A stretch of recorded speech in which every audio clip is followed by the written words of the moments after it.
Yes, hello, good evening everyone. So for tonight's video is I'm going to feed my 6 dogs.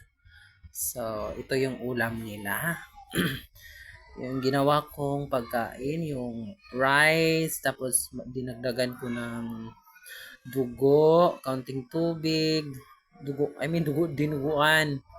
Tapos may bangos kasi natira kahapon pa yun. Tapos giapil ako diha. And then, panudlan ako ilang mga kananan. Actually, upat ra akong sudlanan silang kananan. The rest, the two of my dogs, tiguang na, semento ra na ko sila pakanon. Pero, limpyo sa lang semento, syempre.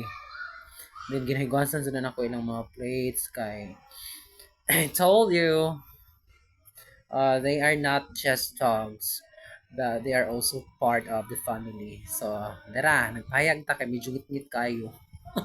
Atubang ta sa suga. Buisit na ubo. Na, so, start na kong hatag sa ilahang mga pagkaon. And then, they enjoy eating. Of course, lami ang sudan. Unsay sudan na mo, mga sa ilang sudan. Kung usay kan una mo, mga sa ilang makaon. Pero usahay lagi mga bail, dyan mga iruha.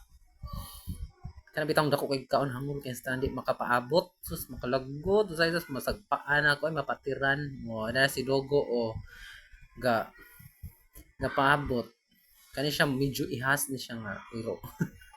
Pero kuan siya karani siya na ako nga iro. Bisaya kayo na siya. So gay mamaghot. So sa siminto ra nako sila gipakaon si Blacky og si Dugo. Pakan adyo diha inahan. Kaya wa man tay anak Zay, wa may anak Zay. Kaya dili man ta maka-produce, maka-bear og fruits. Fruits! Maka-bear og bata. Actually, maka-bear siya. It's because I have, Pero, I am a woman. That's all and goodbye. Have a peaceful night, everyone. Okay,